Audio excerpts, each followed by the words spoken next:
It was a Friday night in early October a long time ago. I was with my 3 friends, Jose, Brian, and Tanya. We were being bored teenagers wanting something to do in the spirit of the season. It was a nice fall night out, low 60s, nice breeze, so we wanted to be outside. Not much goes on in our boring town, and we weren't old enough to go to bars or anything. We decided to ride our bikes up Miller's Road to this old closed-down pumpkin farm nicknamed Farmer John's Pumpkin Patch. It used to be a literal farm surrounded by crops on one side and forest on the other. The alleged Farmer John, or whoever actually owned it, didn't live there anymore. It was sold, and whoever bought the land just never did anything with it for a long time.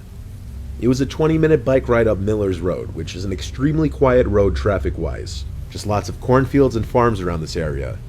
When we got there, we rode our bikes off the road onto the grass, all with our flashlights on. We leaned our bikes up against the old abandoned house that the owner used to live in. We walked around the overgrown grass a bit, checking out where the pumpkin patch used to be and where the animals in the little petting zoo area used to be. There's something really cool about exploring abandoned places at night, but also kind of spooky. We went back to the house where we left the bikes. Breaking into it was relatively easy since we weren't the first ones to do so. The door was already knocked off the hinges. All we had to do was kick it open. This is where it got really creepy though, being in an abandoned house at night. Even as a thrill seeker, it's a bit unnerving, even when you're 4 people. I'd say 5 minutes into being inside the house, we started to hear thumps from upstairs. Like periodic thumps, not just random thumps.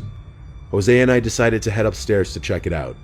Tanya didn't want to go upstairs because she was scared, so Brian stayed downstairs with her.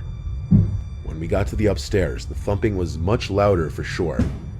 It came from the left side of the stairs. Our flashlights revealed a bunch of doors up here, all open, leading into what were probably once all bedrooms.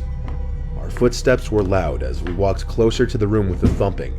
There was no way to hide it on these rickety, creaky floorboards. As we got to the corner room doorway, the thumping stopped. I whispered to Jose, "Is it an animal?" He went, "Shh." I pointed my flashlight into the room, starting from the left side, working the light to the right. I stopped when my flashlight landed on a male's figure in the corner of the room facing the wall, with what appeared to be blood on the wall in front of him, probably banging his head on it, creating those thumping sounds. Jose aimed his light at him too, and we both jumped back. We left in a hurry, and as we ran down the stairs, a horrifying, gut-wrenching scream came from the room we were just in, causing all 4 of us to scream. As we left the house and got to our bikes, we heard stomping down the stairs from inside the house as the screaming got louder. We all ran to our bikes, absolutely freaked the fuck out, and we pedaled as fast as we could out of there. The screaming stopped before it ever came out of the house. We didn't look back. We continued pedaling all the way up Miller's Road till we got back to my house. I have no idea what we witnessed in there, and I won't even try to explain it.